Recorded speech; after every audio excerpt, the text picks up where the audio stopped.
Good afternoon, everyone. Thanks for joining this live broadcast.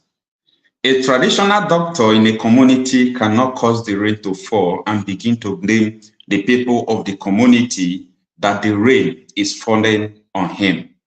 For over the years, Nigerian politicians have caused political insecurity in Nigeria. They have caused all sorts of mayhem upon the citizens of Nigerians. So at this point in time, especially this time that the Nigerian youths are waking up to their responsibility of challenging the status quo, it is important we begin to expose where this rain started beating us.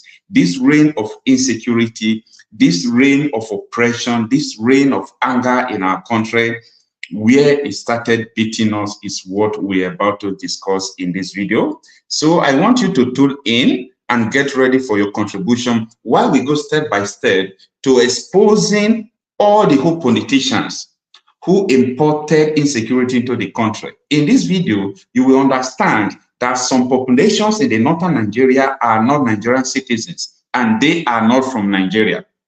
So how can these people gain entrance into the country and have a massive population in the northern Nigeria? That is what we are going to expose in this video. And it's going to shock you how far our politicians have gone to make sure that they are going to suffer or impoverish their citizens. For the now, stay with me while we wait for viewers to come in within 3 minutes and go back into this broadcast.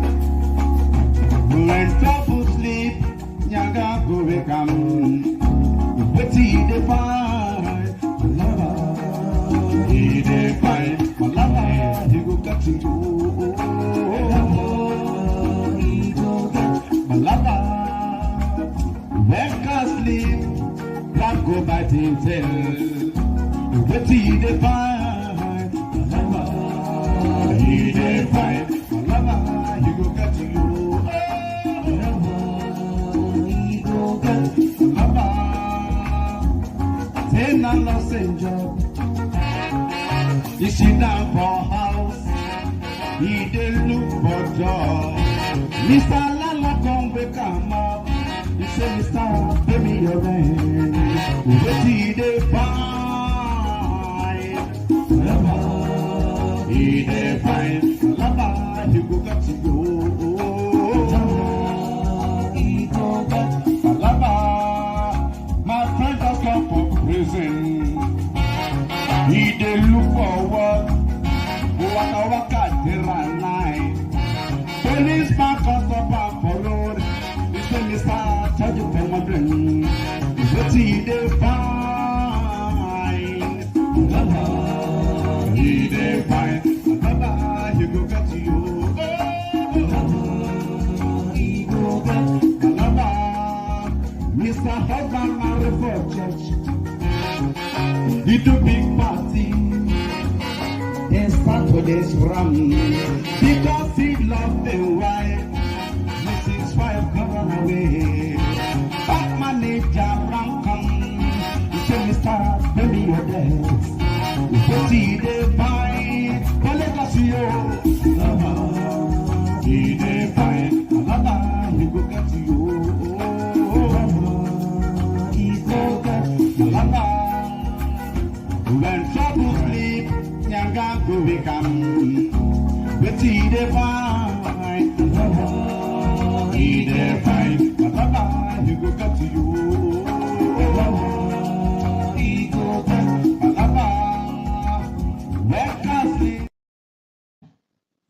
Good afternoon, everyone. Welcome to our midday live broadcast. Now, I want some questions to be answered because people are refusing to ask important questions in this country. Like, why is it that the federal government, they were able to suppress news medias that they don't report where insecurities are happening any longer?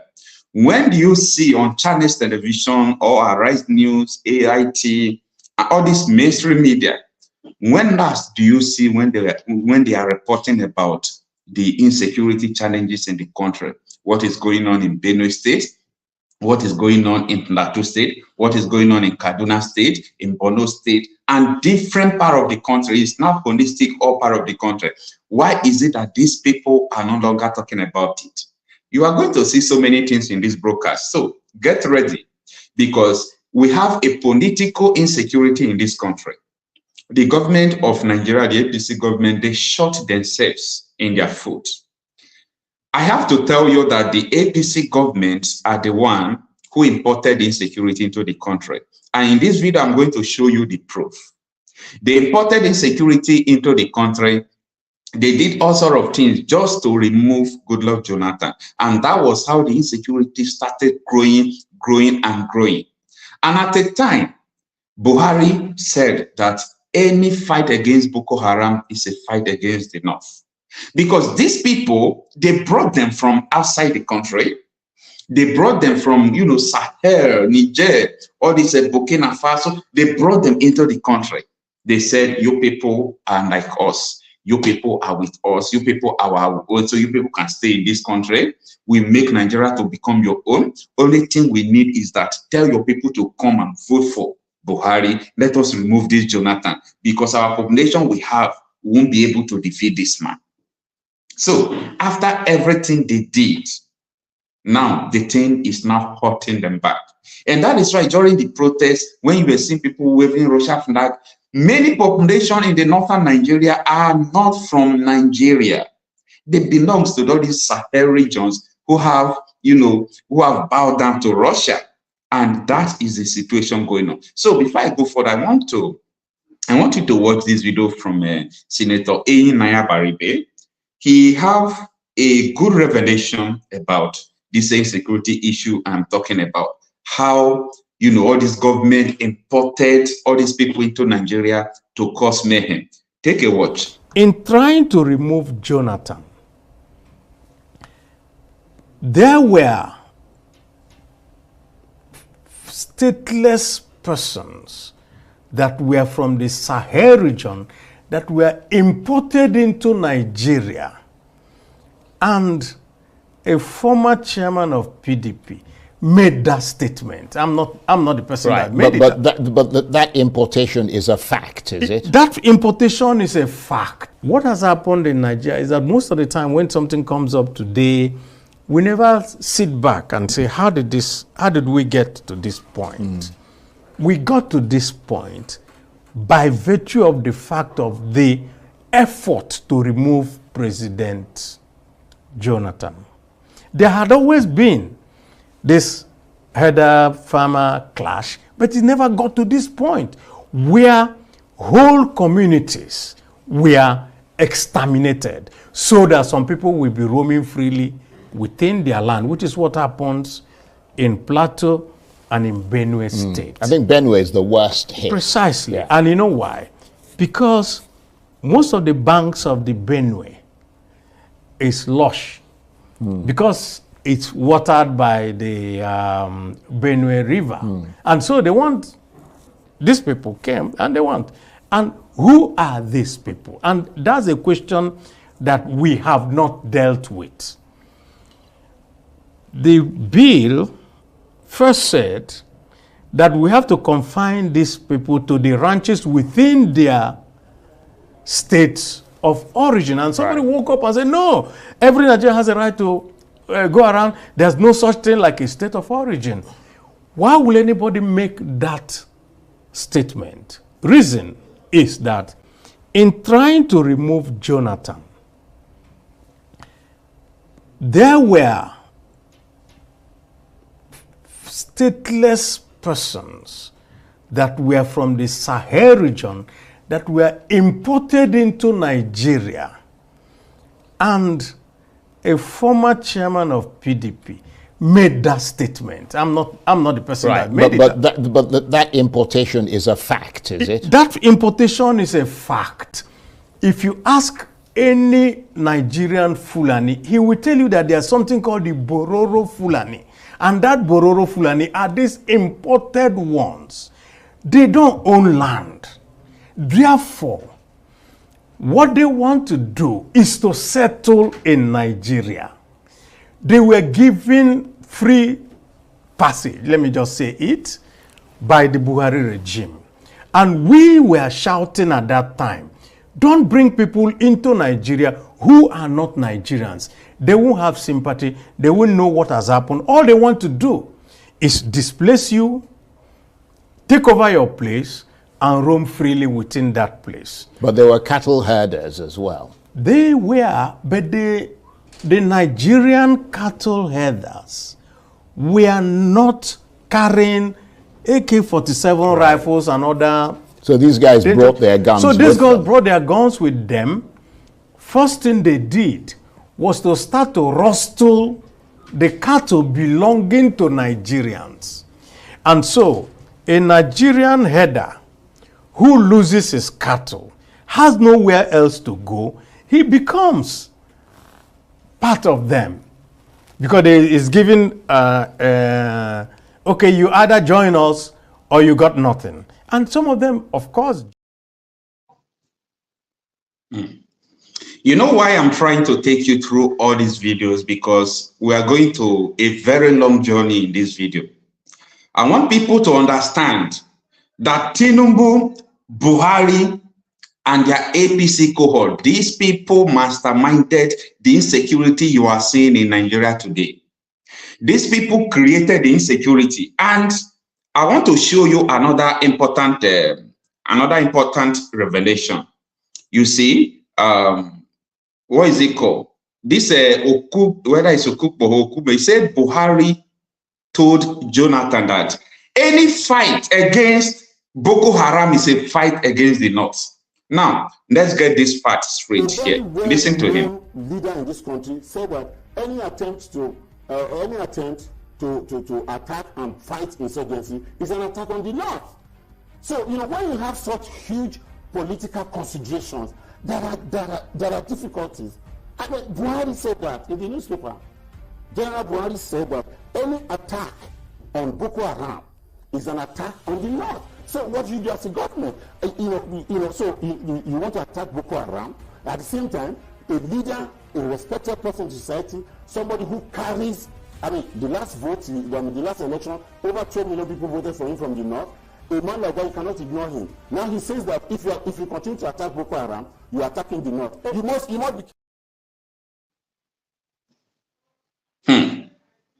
I hope people understand what this man is saying.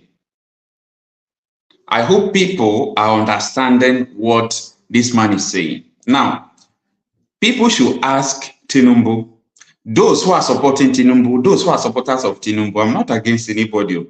Ask Tinubu, why would you people import people from the Sahel region into Nigeria because you want to do political abracata?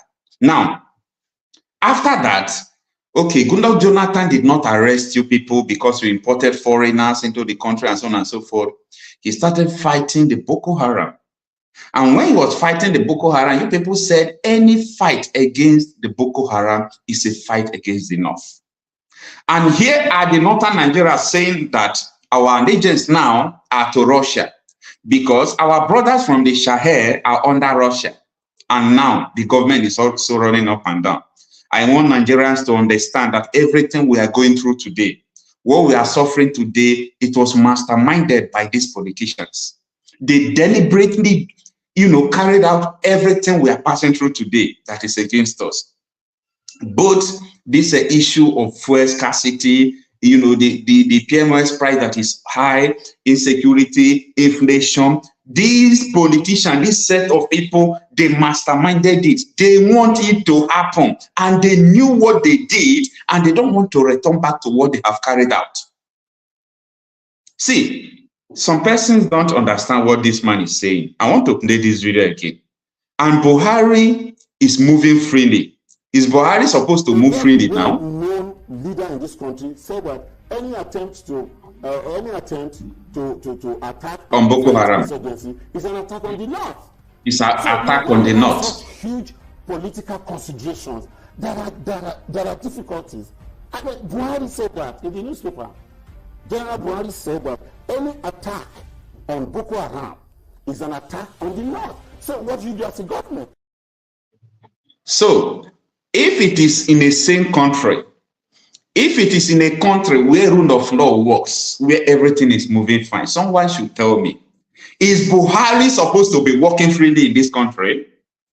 If we are in a country where the rule of law is working, where everything is going fine, is Buhari supposed to be working freely in this country? Now, let me go back to what, a senior advocate of Nigeria, one of the most respected lawyer in Nigeria, Femi Falana. Femi Falana also made a statement, a revelation, that former governor of Borno State, what is it called, Ali Modu Sheriff, that handed over to Kashim Shettima, that he formed Boko Haram. They used him to form the Boko Haram. And today, what is going on?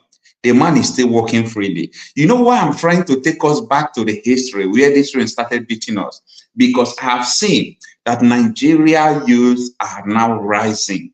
They are rising to the occasion of questioning their leaders. Everybody must answer for all the atrocities you committed in Nigeria. And it will not be later, it is now.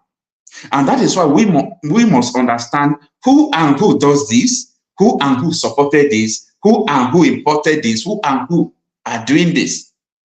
That is why up to today, you can't see Nigerian government fighting insecurity. You can't see Nigerian government fighting insurgency. You can't see Nigerian government doing anything about insecurity because they are the one who caused it. They are benefiting from it. They are making money, budgets for the insecurity, and they are also eating it. Now, let's listen to what Femi Falana said. That is very important. Who started the Boko Haram crisis in Borno State? A governor, Modu Ali Sheriff, addressed the press 2 days ago and attempted to insult the collective intelligence and memory of Nigerians by denying any links with the dangerous, dreaded Boko Haram sect. I did reply him yesterday, and I'm expecting him to sue me, because he said he wanted to sue an Australian. You don't need to go to Australia. What you are looking for in Sokoto is in the pocket of your Sokoto. I'm ready to join issues with him, because not only did he sponsor that organization by providing funds for them, in 2003, he had a deal with the Boko Haram sect to get him to win the election. And if he won his re-election, he will compensate the organization. When he won that election, he appointed Alhaji Bugu Foy as the Commissioner for Religious Affairs to implement Sharia in that state. When the man attended the first Executive Council meeting, he discovered that they were all talking about contracts and how to steal money. So he went back to the camp, the Boko Haram camp, and said, where you send me to is Gida Barawi, the house of thieves. I can no longer be part of them. So he was asked to resign. And that was how Foy resigned from the government of Modu Sheriff. So to say that you don't know them is the greatest lie. I was just reminded this morning by somebody from Borno State that something was missing in my press statement. That in 2012, October 10, Alhaji Modu Sheriff was arrested in Cameroon on grounds of his Boko Haram connection. But the government here pleaded with the Cameroonian authorities to release him, because he's a big man here. He cannot be arrested. But 2 weeks ago, a special envoy of President Goodluck Jonathan, Reverend Stephen Singh Davis, told the whole world that Alhaji Sheriff, the former chief of army staff, Ian Jerika, and some senior officials of the Central Bank of Nigeria have been funding the Boko Haram sect. Up till now, the government has not reacted to this very important information. So when you are looking for the sponsors of Boko Haram, I think we now know where they are. But what is very disturbing is the fact that currently Nigerian soldiers are refusing to fight. a part of Nigeria has been annexed by the Boko Haram sect, and they have named the place the Caliphate Republic. As of this morning, not less than 10,000 Nigerians are in Cameroon as refugees. They've left their homes, and we want to warn both the APC and the PDP, the two ruling parties in Nigeria, dominant parties, to stop politicizing the Boko Haram menace. What is required on the part of all of us is to unite and fight this dangerous phenomenon. But to start pointing accusing fingers because a former member of the APC has now moved to the PDP, where he rightly belongs. Yeah, that was Femi Falana. You see why all this video is very important to our conversation is because people won't understand what I'm about to say. People will not understand. If I come out now, I said, the president of Nigeria is part of the people who are sponsoring insecurity. People won't understand what I'm saying. If I said that Tinubu and Buhari, they are the reason why people are being killed, people won't understand what I'm saying. So I have to take you back first to understand where all these things started. How all these people imported the Boko Haram said, use governors, use their political parties, use them to win elections, use them to carry out votes, especially when people were not using PVCs and so on and so forth. That time in Kanu State, you could hear that Kanu State produced 3 million votes, Kaduna produced 3 million votes, and so on and so forth. They were using them for their political gain. Now, water don't pass Gary. Nobody's talking about insecurity in Nigeria because they knew how it started. They knew everything they did against Nigerians. I am saying this because Nigerians are beginning to open their eyes. They are beginning to open their minds to the reality of what is going on, that Nigerian politicians are the ones who are sponsoring insecurity in Nigeria.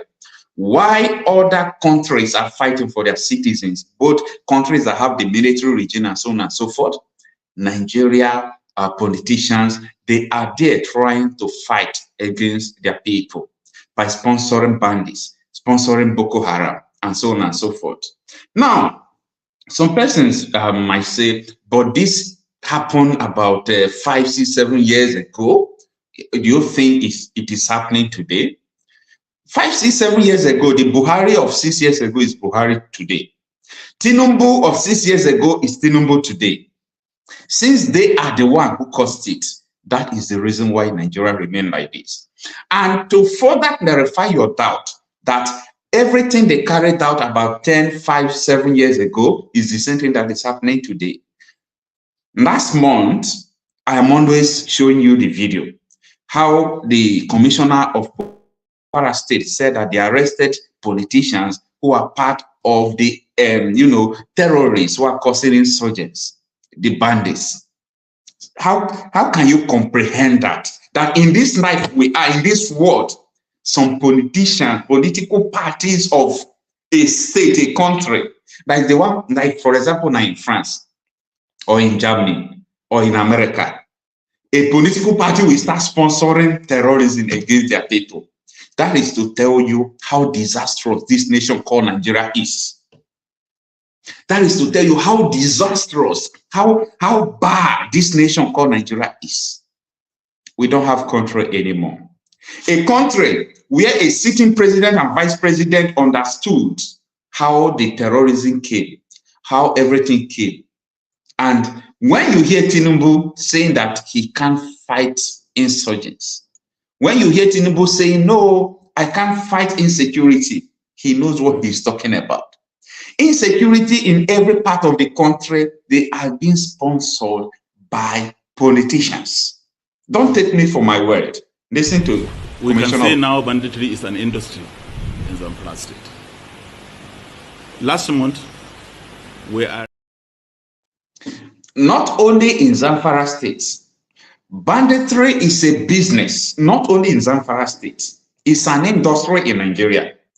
Insecurity is an industry in Nigeria because the rate at which these people are sponsoring insecurity that led our mothers not to go to farm again, that led to people in the rural areas, those people who normally produce foods, agricultural commodities for Nigeria to buy. That is why inflation, it seems that things are hard now because people are no longer going to farm. And who caused it? All these politicians, they are the one that caused it. We can say now banditry is an industry in Zamfara State. Last month, we arrested a member of the State House of Assembly in banditry here in Zamfara State. They arrested a member of the State House of Assembly in banditry here in Zamfara State. Up till now, and it is time we begin to drag all these police. Who is that House of Assembly member arrested as a bandit? Who is that person? What is his name? Where is he now? The person is still making laws for the people. How can you allow bandits to start making laws for the people? No, that is what the policeman is saying. They arrested a member of Zamfara State House of Assembly who is a bandit. In other words, if a bandit could be allowed to make law in Nigeria, we don't have a country anymore. We are gone. Totally. We don't have country anymore. We are gone. In fact, let's end this contraption for a bandit to become a lawmaker. So which law is he going to make? Are you surprised why the Speaker of the Federal House of Representatives brought that bill? That bill he coined out from Decree 4 of military regime.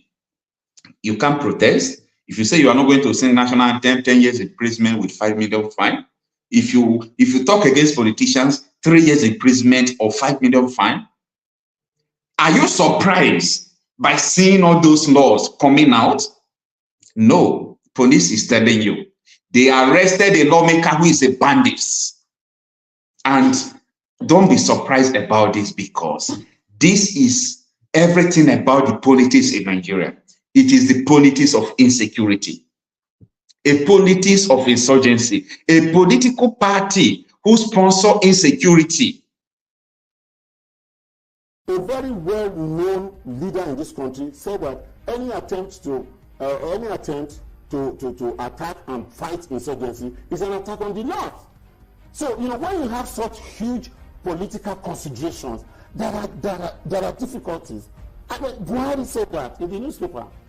General Buhari said that any attack on Boko Haram is an attack on the North. So what you just... Yeah. So Nigerians, it's up to you.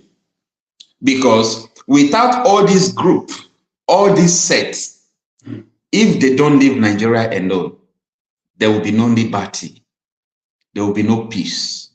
There will not be security. So insecurity in Nigeria is not something that they said, oh, we are fighting insecurity, because they know how it started. So they don't want you to fight insecurity. Everything you see about the fight about insecurity, it is a camouflage.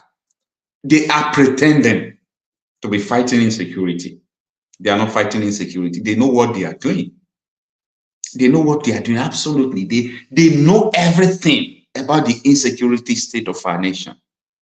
Both the people from the South. The other day, I showed you a video of what is it called? Hope Uzodinma, the governor of Imo State. You see insecurity in the Imo State and the Southeast. A lot of people are always saying, oh, it is IPOB, it is Biafra agitators. But here is what Hope Uzodinma said. The reason behind this, I told you times without number, in Imo State, some of the cases of banditry here are politically contrived. Some are... I'm not the one saying it too. Most of the insecurity here is politically contrived. That is Hope Uzodinma, the governor of Imo State, speaking. What politicians have done to the citizens of Nigeria, it is very bad. It is very dangerous. They are playing the most dangerous politics in Nigeria. The reason behind this, I told you times without number, in Imo State, some of the cases of banditry here are politically contrived. Some are the real attacks by bandits. So I think that the kind of politics with bitterness that is going on in the state and some part of this region should really be condemned. And that politics of bitterness. Now, there is a dot I want to connect. There is a dot I want to connect. What Hope Uzodinma is saying about the politics of bitterness is part of the things that is causing insecurity. Well, in Imo State, why won't there be politics of bitterness where you come out fourth and Supreme Court made you first? Now, from what Hope Uzodinma said, let us see what Eyin Naya Baribe said, the video I played for you before. Listen to him. In trying to remove Jonathan, there were stateless persons that were from the Sahel region that were imported into Nigeria, and a former chairman of PDP made that statement. I'm not the person that made it. Now, I am trying to connect the dots for you people. Abaribe is saying, in trying to remove Jonathan, they brought people from Sahel region into the country. Hope Uzodinma is saying some of the insecurity in my state is because of political bitterness. Then you now have another one from known leader in this country said that any attempt to attack and to fight insurgents is an attack on the North. It's a fight So, when you have such against the North. Political considerations that are difficult. Oh my goodness. Buhari said that in the newspaper. General Buhari said that. I'm trying to connect all these dots for you people because a lot of people said you don't like politicians. Well, how will you like politicians who are killing their people? How will you like politicians who are desperately making sure that their people are going to suffer, intentionally sabotaging the progress of their people? Tell me now, how are you going to like all these politicians? How? Tell me, how? Bandits in Nigeria have TikTok accounts. They do give away. Bandits in Nigeria, they have TikTok account. They are doing giveaway. They are doing all sort of things. But you know what? DSS don't see them. DSS don't see them. Police don't see them. All these people who they are saying that they sponsor Boko Haram, police don't know them. Or DSS don't know former governors. DSS don't know Buhari. DSS don't know all these people. But when you come out in the street and say you want to protest, you will see some people, they will be coming out to attack you. They call themselves DSS, but they don't see all these things going on. They don't see that Nigerians are dying. Many people don't understand what is going on in Nigeria. And that is why I am taking time, to bring all these things for people to know that we are living in bondage. And you know what? It is only we, Nigerians, can liberate ourselves. Nobody, no government can liberate you. You said the suffering in Nigeria is too much. You have not seen anything. It's not a prophecy. It's based on empirical fact that this country is no longer working. Even a member of House of Assembly told us that next year will be worse. He told us that next year will be worse, and he was right. Listen to him. The hunger we faced from the beginning of this year for next year is going to be worse, because you have to look at their strategy. Now they are trying to stop people from going to farms, especially in the northeast, in the northwest, and the north central. They know if they do that, the whole country will be in hunger and there will be agitation. People can take weapons against government. Now, before we go further with the video, you see, if you are hearing something like this now, people want to make sure that there will be hunger. People want to make sure that people will not go to farm. The question is, who are they? They are the ones that the politicians are sponsoring. And these politicians, again, will come out to let you feel like, hey, we are working for your good. We are working for your good. I am establishing the fact that the presidency is against the people. I am establishing the fact that the government don't mean well for the people. I'm establishing the fact that as the Nigerian youths are waking up from their slumber, I want to let them know that politicians are our major problem. Let's go back to what Nnamdi Kanu said about this. And they're doing it because I'm in DSS. That's what, if I want to say, no idiots can try this rubbish. And they know it very well. They know it very well. And I suspect that some people in government are complicit. They are making money with insecurity. They're making money with it. They know now the Kanu is outside. In 2 minutes, this nonsense will stop. Who is the idiot? Who is the bagger? They are making money with insecurity. Yeah.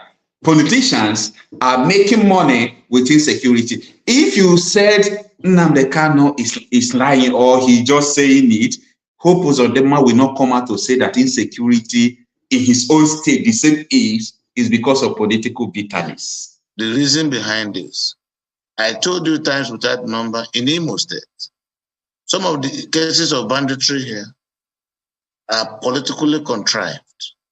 Some are the real attacks by. I am connecting dots for you. So you've heard Nnamdi Kanu saying that the insecurity in the southeast, they are caused by politicians. He hit the nail at the head, and here is the governor from the same southeast, Hope Uzodinma, saying insecurity in the same southeast is because of politics of bitterness, that it is because of politicians that are causing it. We are going to make sure that we set the record straight about the insecurity situation in Nigeria, because it's one of the major problems in Nigeria. It is one of the major things that is killing people. It is insecurity. Now,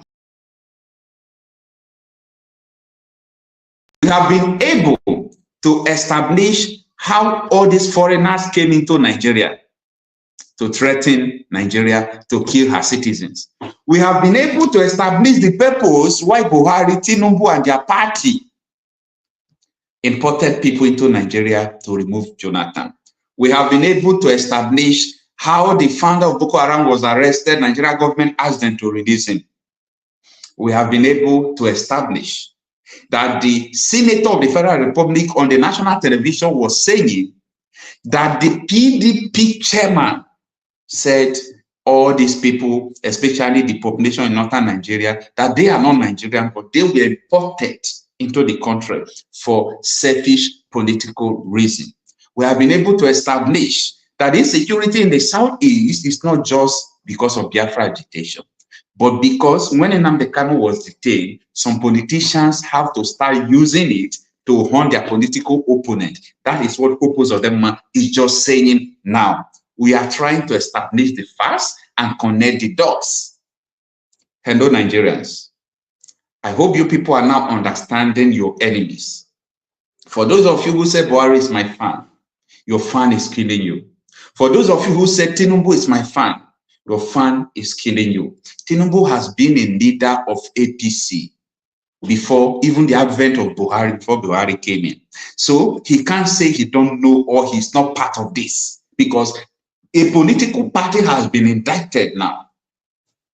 What are we now talking about? Anyway, let me know what is going on in your area, the insecurity situation. Maybe you still have another story about who is sponsoring insecurity. Like what this policeman is telling us, that the arrested House of Assembly member, a lawmaker who is a bandit is making law in Zamfara State. A bandit is making law. Well, if we are saying all these things sometimes, I don't know how you people think about this. Have you sit down and think about this? A bandit is making law, a lawmaker, a bandit. Nigeria is finished. There is no country anymore. No country anymore. Nigeria is finished. You see, I've learned in a hard way to start making videos with all this proof to connect dots for people, because sometimes after making videos like this, people will say, no, all those things you are saying, we don't believe it, but here you are. I'm trying to show you videos, connect dots for you. That the insecurity you are seeing in Nigeria is not from Nigerians, it is from the politicians. And that is why most of the time, I want people to take it easy with our military. Our military and policemen are slaves. Mark my word, and I will tell you why I say they are slaves. They are slaves to politicians. We have the major number of policemen leading politicians, guiding politicians, why ordinary masses that they're supposed to protect are suffering. You see what is going on with the military who are supposed to be fighting Boko Haram, but they are being deployed to the southeast where there is no war, where there is just a peaceful agitation going on there. And you see the insecurity continue to increase, and these people don't talk about it. You can't see the insecurity in you. The other day, 100 people died last week in Benue State. Have you ever heard where any politician or president or vice president visited the place? Even the governor did not visit where 100 people died. I mean 100 people. Are we cursed? You see, I don't know how people take Nigeria to be, but we are in a point of no return. In a point of no return. You don't know what is going on in Nigeria. If you know what is going on in Nigeria, your anger and the way you see your politicians, it is going to change drastically. You don't know what is going on in Nigeria. How could it be that a lawmaker is a bandit? And day before yesterday, you saw the Speaker of House of Representatives making note to us that if you don't sing national anthem, you go to 10 years imprisonment. That is Decree 10. Decree 10 of 1984, 1983 that Buhari established under military regime. That is what Speaker Abbas want to bring to hold Nigeria down to ransom. Something is going on in Nigeria. And now, here's the problem. The people they imported into the country to remove Jonathan, today they said, no, we don't like Nigeria any longer. Our brothers from the north, from the Sahel countries like Niger, Mali, Burkina Faso, all these our brothers are with the Russia. We want to go back to Russia. Now crisis don't start. Problem don't start.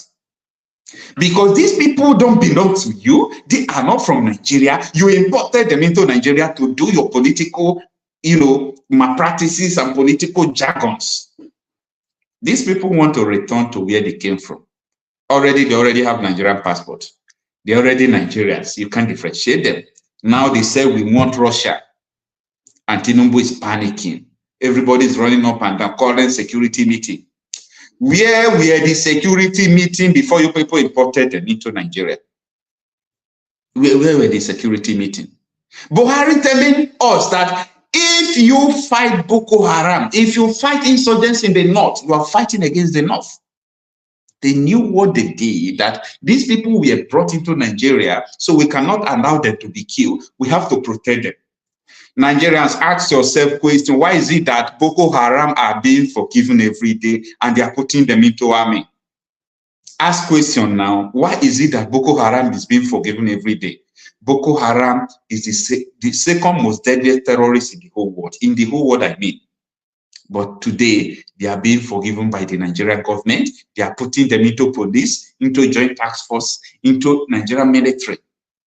One day, a Boko Haram member will be Nigerian Army Chief of Staff, something like that, and they are going to bring this country down.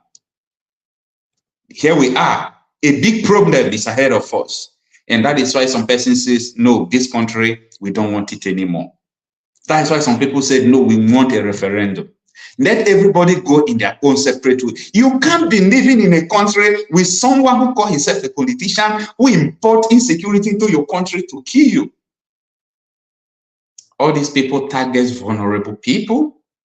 In Benue State, I'm just telling you that 100 people pass away and no one seems to be worried about it. I took time searching on Chinese television to see where they report that 100 people died. The whole Chinese television stopped reporting it. Arise News stopped reporting it. Most of Nigerian television stopped reporting it. Nigerians, you don't know your enemies. Our enemies is already in our doorstep.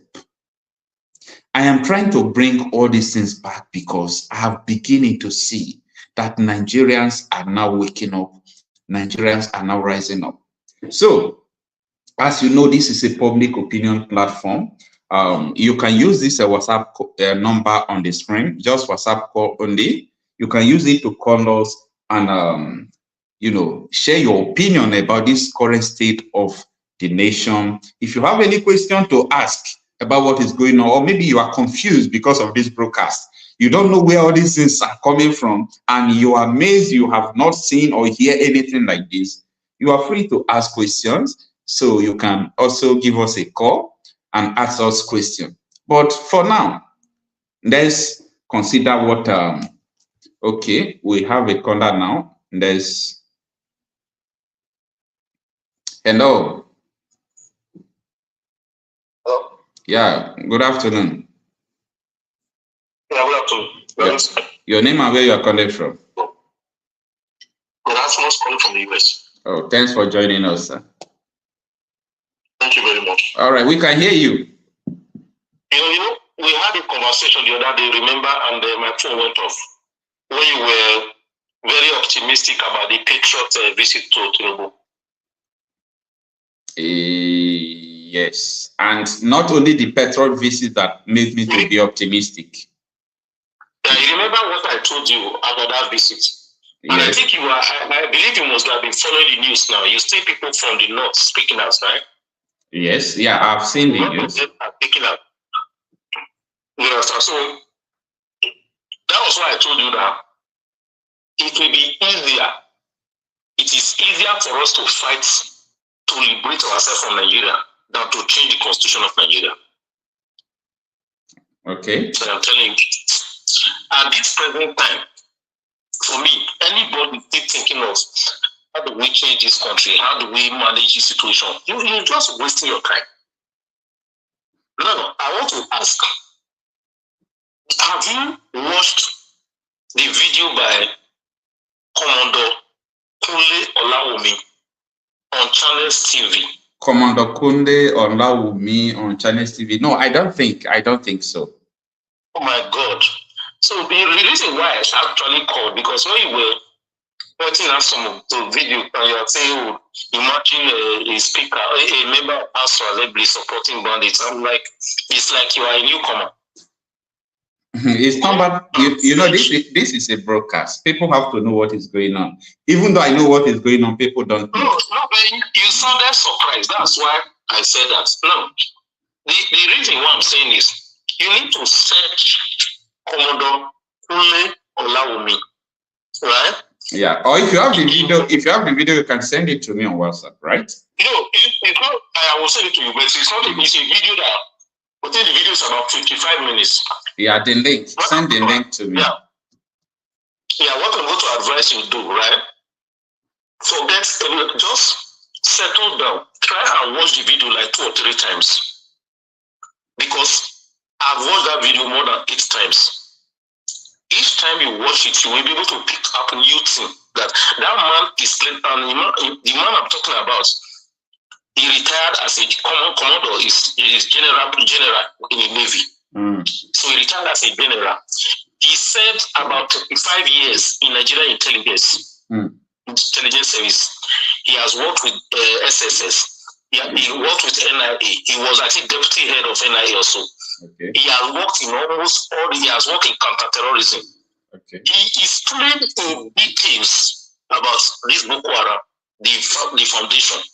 He told us on Channels TV. In fact, I don't know why he didn't know, because after the interview, he was invited by NIA. The journalist who interviewed him, I think Chamberlain was one of them also. They were invited. The government invited them after that interview. He said that this Buhari government, that was during Buhari government, he said that some Boko Haram sponsors, Boko Haram, that they interviewed when he was in the service, that they investigated, then they were part of the Boko Haram, part of the sponsors, that right now there are some of them are ministers of that Buhari government. He said some of them are governors, and he said some of them are senators. I'm not making it up. It's on Channels. He said they know all these people. He said that the SSS knows these people. He said the SSS have all the information. That what is going on in that is the body language of the executive. that they know them, that they are executive, they are members of the executive, that they are senators, that they are governors. I mean governors. So when you see people like us say, forget about constitution, there is something that we have heard.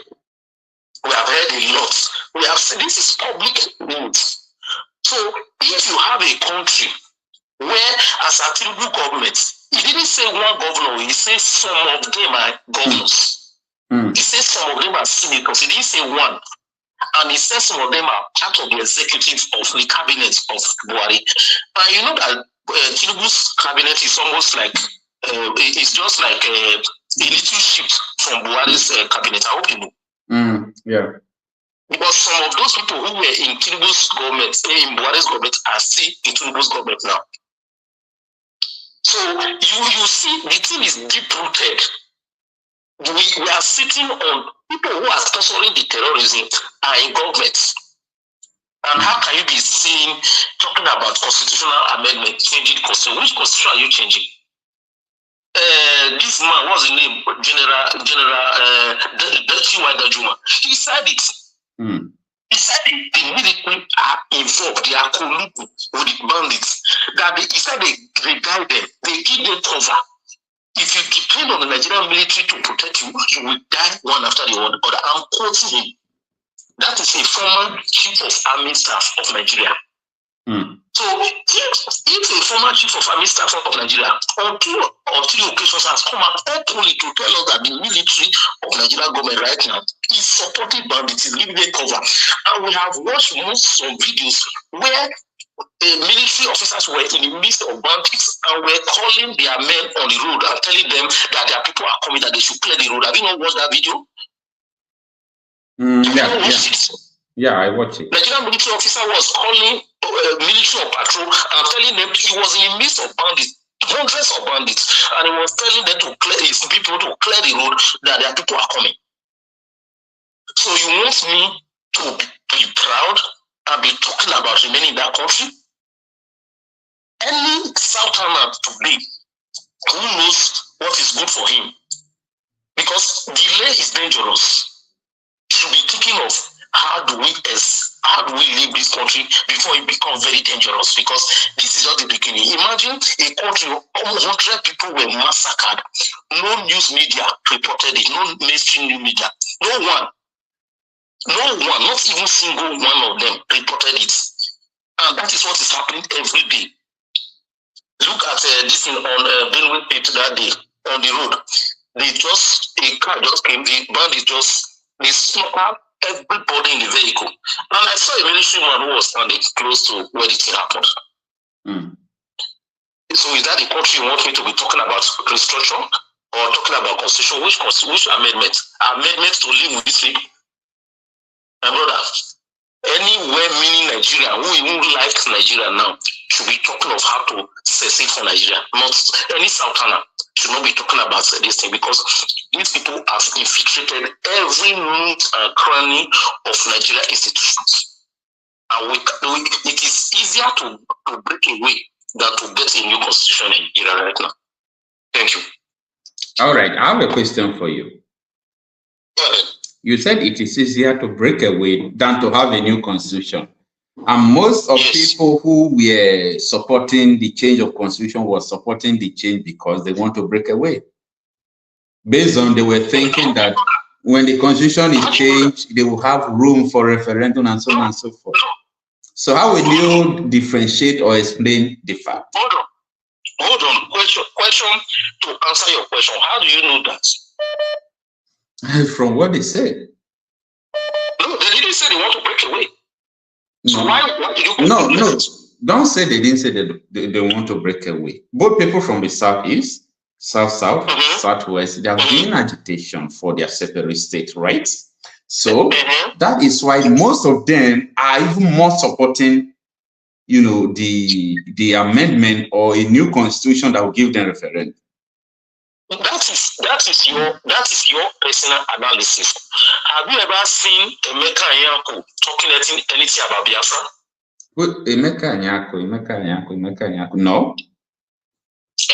So why would you say they are requesting for the new constitution, because if you now you are towing the side of, you are quoting what the Northerners are quoting. That's exactly what you just said now. Yeah, but he's not talking about. The Northerners are telling you, because the Northerners are saying that the reason why they want a constitution is they want to use backdoor to secede. So who told you that they want to secede? That's why they want a new constitution. It's not even the North. Both the Southeast, the Southwest, and the South-South. So many of them are saying the same thing. So what I'm trying to say is that the people who are not talking about the reality of ground that Nigeria is not working, it's not because they don't know. You know, right? They know everything. They know Nigeria is not working. They know that we're already in bondage. But because of their, shared selfish gain or what they're benefiting politically, so they don't want to talk about it. Yes, and we agree with you on shared gain, but not because of the first thing you said, that because they want to break away. That's what for me, that's personal, because now we are doing opinions. So my personal opinion is that those people that are, at least those people, for instance, let me use them as an example. I don't remember any one of them ever talking anything about Biafra or anything about secession. So for me, I do not believe that they are asking for new constitution because they want to break away. They are just asking for a new constitution because they felt if we have that kind of constitution, it will stop Biafra. For me, I don't really support Emeka Anyako, because let me tell you something. Emeka Anyako led those people out of selfishness, as far as I'm concerned, because because he is an Igbo man. He's from Southeast. He sees what is going on. He is seeing what the Northerners are not seeing. You understand? He is seeing what the Northerners are not seeing. He is seeing the preparation in the Southeast and South-South. He knows that something is about to happen. And to stop that thing from happening, that's why he quickly landed. But these Northerners are still burying their head inside the sand. They don't understand what is going on. They don't understand what is going on in the Southeast. They think they just play, child's play. But Emeka Anyako and co knows exactly what is going on. They know that this is not a play. It's not a play. Biafra is not child's play. So that's why they wanted to go ahead to say if they can push that this thing, because if they tell that if they can push the constitution ahead, then that will douse the tension of that agitation, only the fire of the agitation. That was the intention. So for me, it's selfish. That was the intention. Okay. Because they still prefer one Nigeria. But I am saying right now that there is something like one Nigeria. Okay, which country do you want to take? Now let's even leave Hausa, let's leave North, and let's talk about Yorubas. These are people. I'm not the general Yorubas, but if bad elements are propagating something and the good ones are not coming out to quickly say stop it, then you become part of them. That is right. Some of my people were stopped from voting in Lagos. Yeah. I'm not an Igbo man. They were stopped from voting because anybody that comes from Eastern region, to them is Yoruba. It's Igbo, sorry. Igbo. It's Igbo. So imagine it, and I'm using this opportunity to speak to the good Yorubas. I'm using this opportunity to speak to you people. It is high time, if you people know what is good for you people, you better start speaking up now. Because this hatred that these people think that they are doing, generating against Igbos, if you are not doing it against Igbo, you are doing it against the entire Eastern region. Because I am an Edo man. I never hated Yoruba, but I'm telling you the truth. I want to be very frank with you now. And when I hear people say, oh, if you see Yoruba, don't trust them, I never, because I have a lot of Yoruba friends, I attend Yoruba church, I never, but after 2023 election, something is changing. And it's not just me. A lot of people, mindset is changing. And good Yorubas right now should start speaking up, because the hatred that the entire Eastern region, it's not just about Igbos. The hatred, the Edos, the Ibibios, the Shekiris, the Robos, the Ethics, they are hating Yoruba right now. Because when you prevented Igbos from voting, you prevented the Shekiris from voting, you prevented the Shans from voting, you those from voting, you prevented Robos from voting. Do you think it's going to slide? It's not going to slide. You back people who knows that they are good should start speaking up now. And all these Afro-jazz that are spoiling and they put down now because it become too late. Because I am telling you, the hatred that is brewing against Yorubas is going to be disastrous if it's not controlled. Thank you. All right, thank you so much.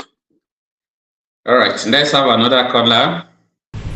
We can say now banditry is an industry in Zamfara State.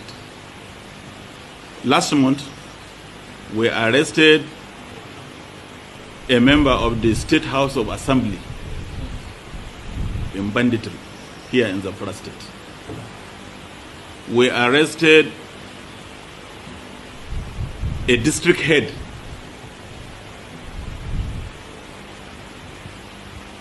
We also as well arrested a former local government chairman.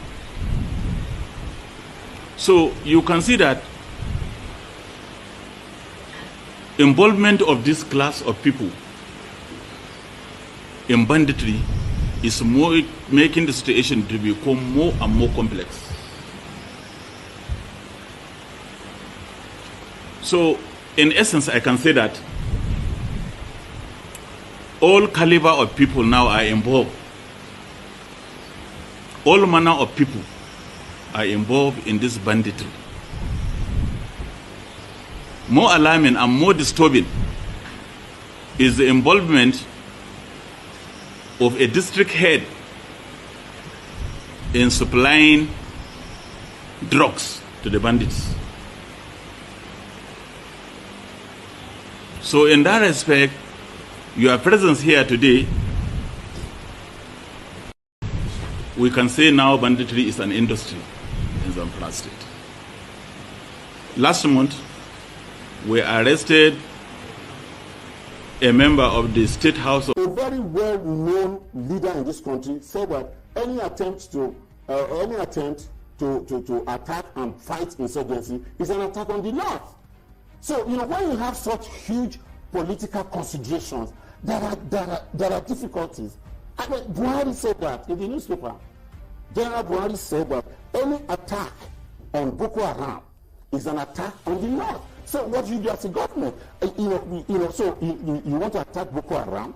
At the same time, a leader, a respected person in society, somebody who carries, I mean, the last vote, the last election, over 12 million people voted for him from the North. A man like that, you cannot ignore him. Now he says that if you continue to attack Boko Haram, you are attacking the North. You must be careful. A very well-known leader.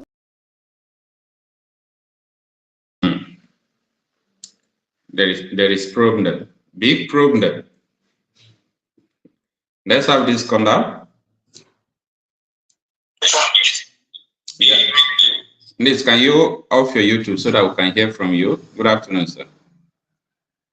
This afternoon. All right. It's been a long ago. Yeah. Please tell the viewers your name and where you are calling from. My name is Chris. I'm from Anambra. It's Anambra State. We are doing well. We are doing well in everything. Thanks for joining us. Okay, we can hear you. Yeah, in everything we give God thanks. Yeah. At least we know go wrong come out for our fatherland. Anyhow, we are here. So based on what we have been seeing, I'm a little busy. I watch and go out. So concerning Nigeria and what's Nnamdi Kanu said concerning banditry, everybody knows now. You understand? Okay. It's just that now. Nigeria, do you think everybody knows? It's not everybody that knows. You know does not mean that everybody knows.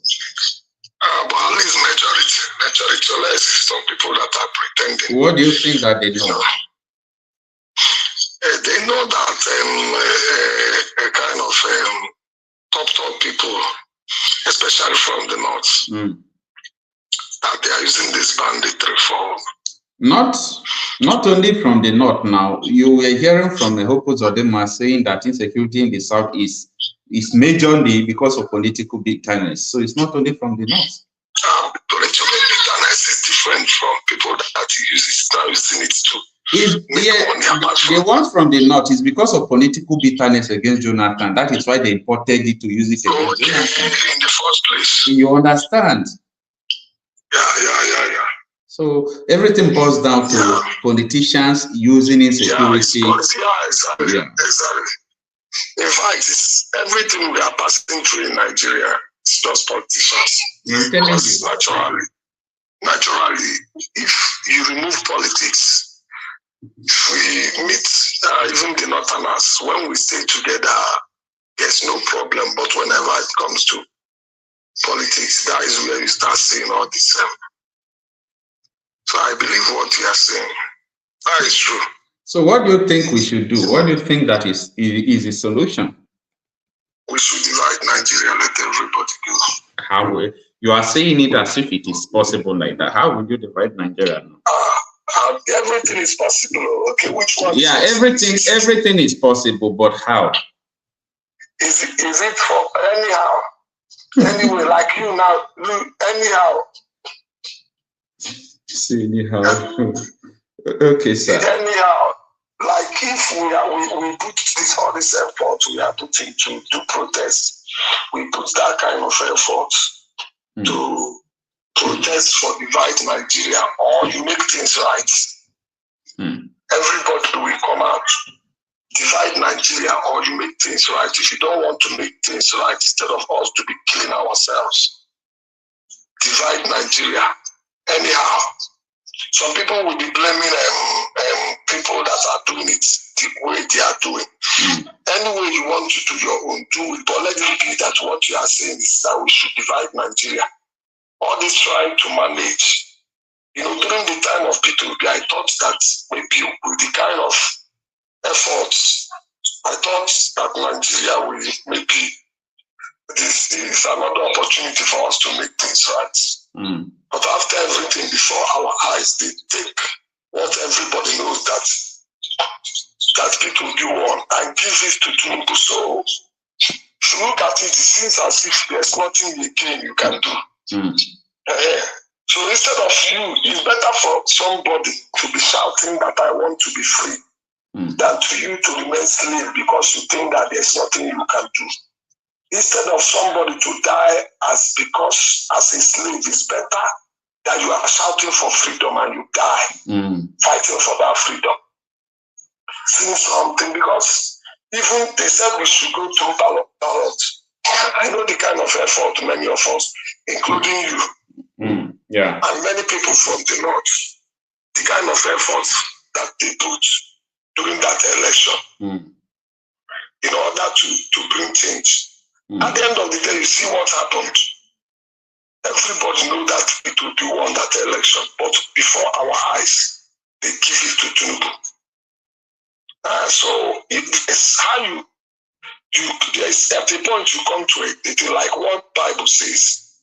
If you want to gain your life for my sake, you will lose it. But if you want to lose your life for what is right, then you will gain that life. Are you getting it? Yeah. Until we come to a point that we have to stand for our freedom. Believe you me, if Nigeria is working, nobody will be talking about separation. Like I do tell people, if you go to bank now, because I'm working in that bank, you are working in that bank, all of us is benefiting from that bank or any institution. You will not want that bank to close, Abi. Yeah. Or if you are in a family, you are benefiting from that family. You will never want anything to happen to that family. But if you are in a family and you find out that that family, they are not seeing you as one part of their family. Instead, they are using you as a slave. You will want that family to scatter. That is what is happening in Nigeria. And I know even if it's not happening in our time is coming when people will come at a point that they will say no. During slavery, it was like that. Some people thought that there's nothing, even in America. The blacks thought that there's nothing they can do as a slave. But they came at a point they have to stand and fight. Yeah. Fight. fight the people that are tormenting them. Even some of them died, but at the end of the day, something, So if we continue to do, because these people, they will never let go. And if we are expecting our politicians to do something, they will never do something. Are you getting it? They will never do something. So we must come to a point that we will say, if not die, let me die. Even this one that we are living, the life that you are living, that you are not sure. When I was small, because I was born in Benin, I asked my father that time, why is it that things is happening the way they are happening in Nigeria? Especially what is happening to us as Igbo, because the way when we go to school that time, the way they are treating us, the way, I know some questions I asked my father that time. My son is asking me the same question today. Seriously.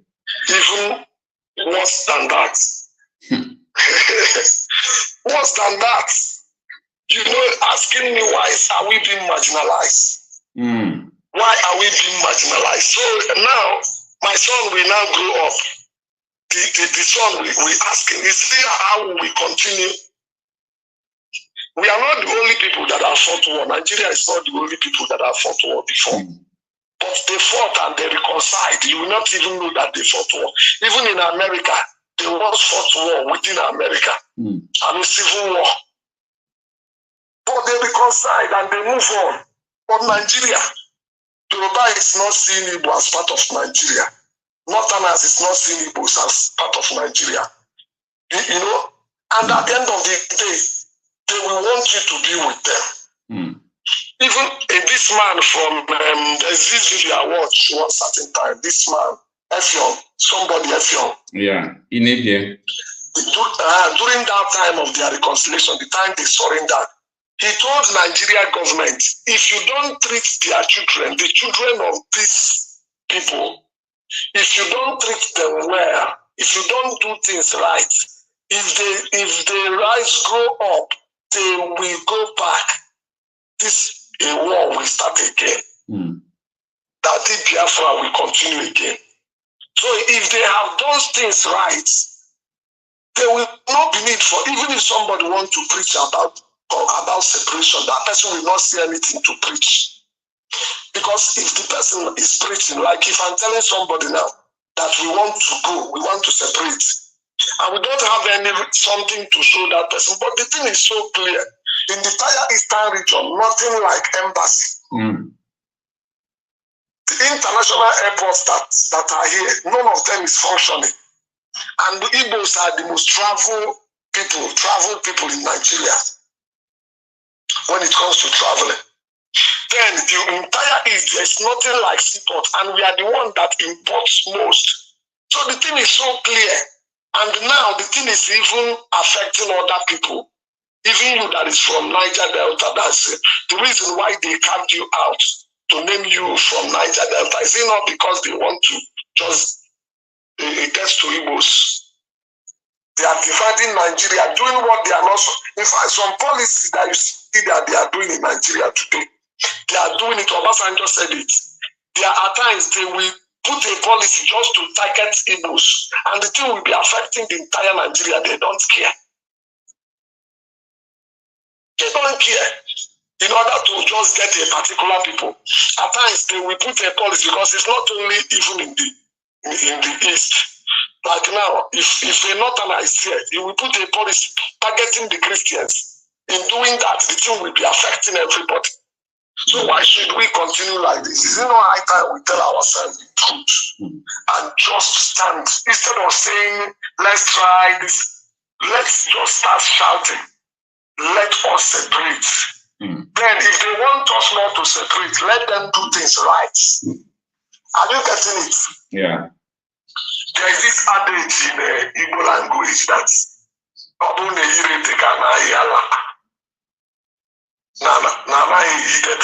don't know if you understand the meaning. Yeah, that is to say, there are some things like farming that if you don't do with that farming, don't plant that seed, that's called as a mad person, you can never do the planting well.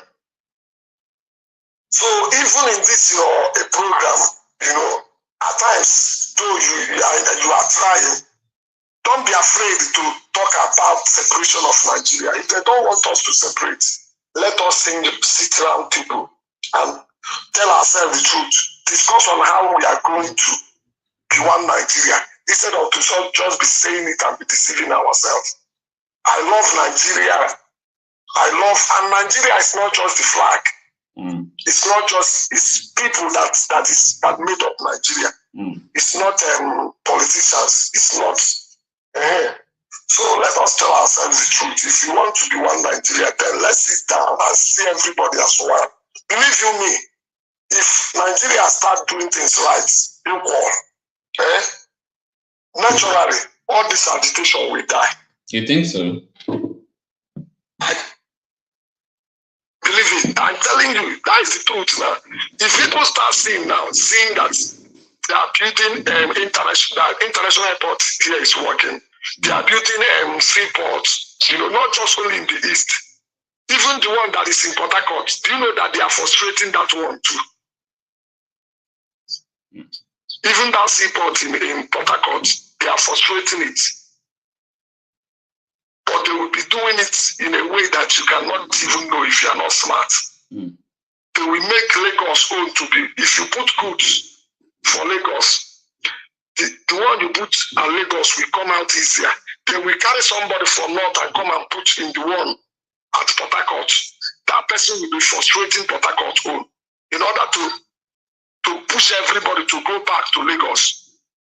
The reason why you see so many Igbo people traveling to Lagos, going to Lagos to stay, it's not because they love Lagos or because they too much like Lagos or that Lagos or not is better. It's because that is where they found maybe seaport is closer to them there. Do you get it? International airport is closer to them there. So they want to be close instead of traveling from here to the north, traveling from here to Lagos. That is why you see them residing there. If they bring back internet, if Nigeria let them try it. I remember the time they made the Enugu International Airport. Immediately people started rushing there. The time you can get plane from Enugu direct to abroad. Immediately they saw what is happening. Buhari stopped it. But it's still working. Buhari stopped it. It's not, they will be doing it at times. No plane will be available. Strategically, they will be frustrating it. During the time of Buhari closed that place for long. So if they try it now, you will see. Let them bring down seaport here. Bring down international airport here. Bring down embassy here. My brother, so many Igbo people will leave Lagos. Naturally, they don't need to tell Igbo people to go. Even from north, they don't even need to tell us to go. Let them just give us international airport, embassy, give us seaport. You will see, naturally, every Igbo man like going home. That is why every year you see us to our villages. Your senators and House of Rep, they are not talking about. Forget about our senators. No, they are benefiting. If now you, Okocha, if it's you, that you are benefiting from what is happening to other people. Will you like it to I give you illustration. If you are working in a bank and you know you are benefiting in that bank, will you want that bank to close? No. So you don't expect them because they are part of the problem. So if we are looking at them to be the one, they will never do that. They will never do that. And one thing with Nigeria is that Nigeria is so complicated that politicians will always have a strategy or a place to hide. If they commit, like now, if senators commit crime in the east, they will go to Abuja and stay. Nobody will touch them there. Under normal circumstances, senator that is from the east, were they supposed to be staying in Abuja and be a senator from the east or from Lagos or from anywhere? But because of Nigeria, so they don't bother because they have where they can go and hide. Are you getting it? Yeah. But if we everybody's on their own now, our senator will be here. They will have no place to run to. if they behave anyhow, we get them here, we go to their place. But here, a senator that is a senator in Anambra or in Niger Delta will be staying at Abuja. Some of them will never come back to their place. For the whole time, they are only the time of election they will come back. So there's no way they will want it. They want it to continue. That is why the whole effort we put in voting for P2P. Because they have the final say. They frustrated it. We are not telling ourselves the truth. Okay, president is the one that will choose the person that will be what do they call it? When it comes to voting, INEC chairman, president will be the one to pick. We are not telling ourselves the truth. The person and chief of army staff, president will be the one that will put in there. Even the person that is what do they call them? Only police in a lawyer. The person that is forgetting what the name they used to call them. Everything president will be the one. So if it's president that put you there as an INEC chairman, put you there as chief of army staff, put you there as the head of the police, put you there as, will you turn against that president? No. And if you mess up, he will remove you there. So we are not telling ourselves the truth. So Nigeria is irredeemable. You understand? So if we want to get it right, let us start shouting, divide Nigeria. Then, if they don't want Nigeria to divide, let us come together and discuss on how we are going to stay together. But you cannot just continue because maybe we are afraid. Then we continue to say, no, one Nigeria. Why? You see, that is not. Until we start saying, if you don't want us to be together, let us go our separate ways. Then if there's so much love Nigeria that they want us to be one, then let them call us together with this cause. Because I can't continue to be a slave. You know, the daughter to my sister, before I will, small time I will round up. Okay, just summarize it in 1 minute, please, so that we can. I will summarize it. The daughter to my senior sister, they traveled for a competition at Abuja, school competition. They called them at the back of stage. It has to do with the exam. They called them at the back of stage and tell them that they should know that at the end of the day, that is somebody from the north that they will give as number one. Because they are trying to encourage Northerners. Are you getting it? That they should know. So they should not just know it. That they are coming here. That the first person must go to the north, but they should just pretend. You know? Are you getting it? Yeah. And the guy came back, she was a kind of discouraged. Yeah. In order to encourage the Northerners. Okay, when it comes to mark for you to enter university, somebody from North will have 100. Their own cut-off mark will be 100. Somebody from when it comes to East, they will take it higher. And we are one Nigeria. And at the end of the day, the person that the cut-off mark is 100 or even more than that will now be the one to rule you tomorrow. Will be the head of state tomorrow, be the chief of army staff tomorrow.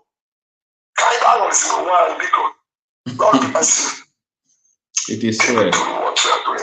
Thank you so much. All right. In trying to remove Jonathan, there were stateless persons that were from the Sahel region that were imported into Nigeria. And a former chairman of PDP made that statement. I'm not the person that made it. But that importation is a fact, is it? That importation is a fact. What has happened in Nigeria is that most of the time when something comes up today, we never sit back and say, how did we get to this point? we got to this point by virtue of the fact of the effort to remove President Jonathan. There had always... Let's have another conda. Yeah, you can reduce the volume of your YouTube from that end so that we can hear from you. Yeah, good afternoon, sir. Good day, sir. Yeah, your name and where you are calling from? My name is Isaac. I'm calling from South Africa. Oh, thanks for joining us. All right, we can hear you. I just want to thank you for your effort on trying to see if there's something that can be done in fixing Nigeria. I always follow you, my brother. I always listen to your program. Whenever I saw you online, I always join. But why I called now is because of that our brother that just finished talking now. Okay. Yes, I listened to him and what he said about if that they can allow Nigeria to work by letting every tribe to be in equal rights.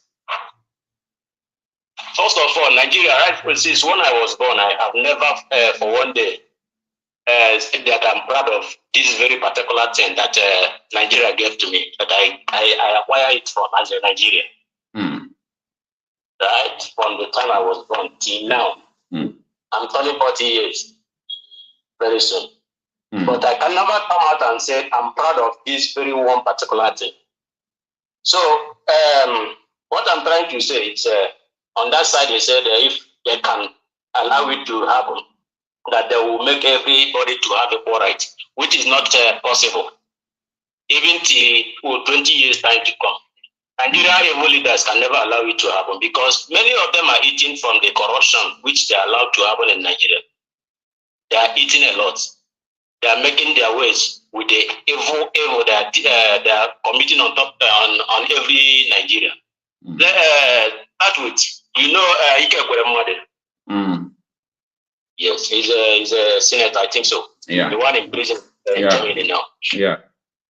Have you ever for one day tried to investigate on all his activities as a senator from Southeast?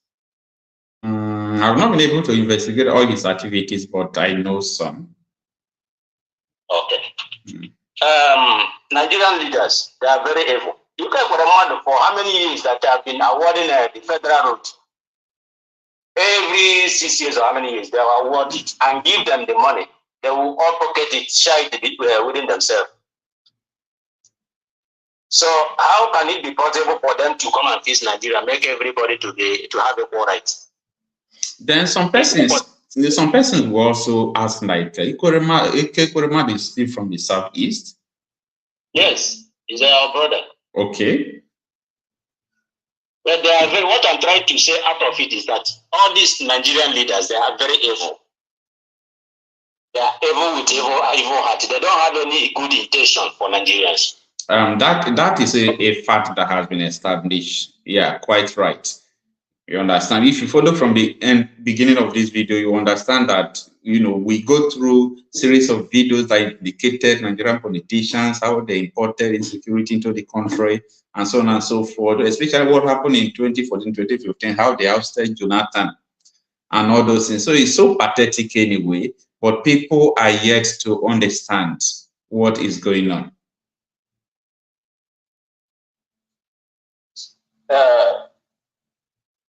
Hello? Yeah, I'm with you. Okay. Thank God that it's very, everyone is now to know that there is nothing, to my own, there is nothing that can be done that will make Nigeria to be better for any one of us. Apart from, there is nothing, because they are there to fight and finish, to see that there is no way anybody can do anything that will make them to throw them out for.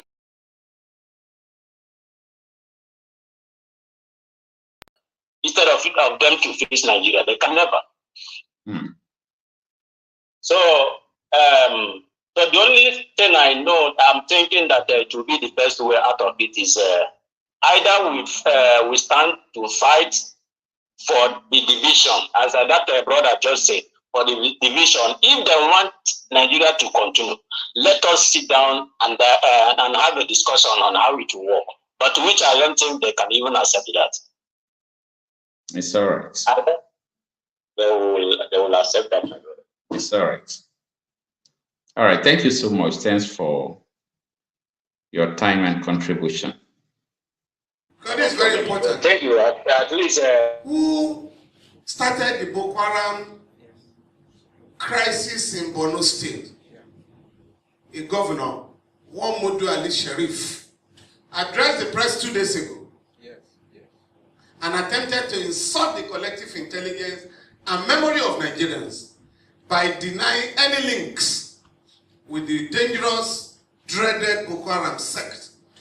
I did reply him yesterday, and I'm expecting him to sue me, because he said he wanted to sue an Australian. You don't need to go to Australia. What you are looking for in Sokoto is in the pocket of your Sokoto. I'm ready to join issues with him, because not only did he sponsor that organization by providing funds for them, in 2003, he had a deal with the Boko Haram sect to get him to win the election. And if he won his re-election, he will compensate the organization. When he won that election, he appointed Alhaji Bugu Foy as the Commissioner for Religious Affairs to implement Sharia in that state. When the man attended the first Executive Council meeting, he discovered that they were all talking about contracts and how to steal money. So he went back to the camp, the Boko Haram camp, and said, where you send me to is Gida Barawi, the house of thieves. I can no longer be part of them. So he was asked to resign, and that was how Foy resigned from the government of Mutu Sharif. So to say that you don't know them is the greatest lie. I was just reminded this morning by somebody from Borno State that something was missing in my press statement. That in 2012, October 10, Alhaji Mudu Sharif was arrested in Cameroon on grounds of his Boko Haram connection. But the government here pleaded with the Cameroonian authorities to release him, because he's a big man here. He cannot be arrested. But 2 weeks ago, a special envoy of President Goodluck Jonathan, Reverend Stephen Singh Davis, told the whole world that Alhaji Sharif, the former chief of army staff, Ian Jerika, and some senior officials of the Central Bank of Nigeria have been funding the Boko Haram sect. Up till now, the government has not reacted to this very important information. So when you are looking for the sponsors of Boko Haram, I think we now know where they are. But what is very disturbing is the fact that currently Nigerian soldiers are refusing to fight. A part of Nigeria has been annexed by the Boko Haram sect, and they have named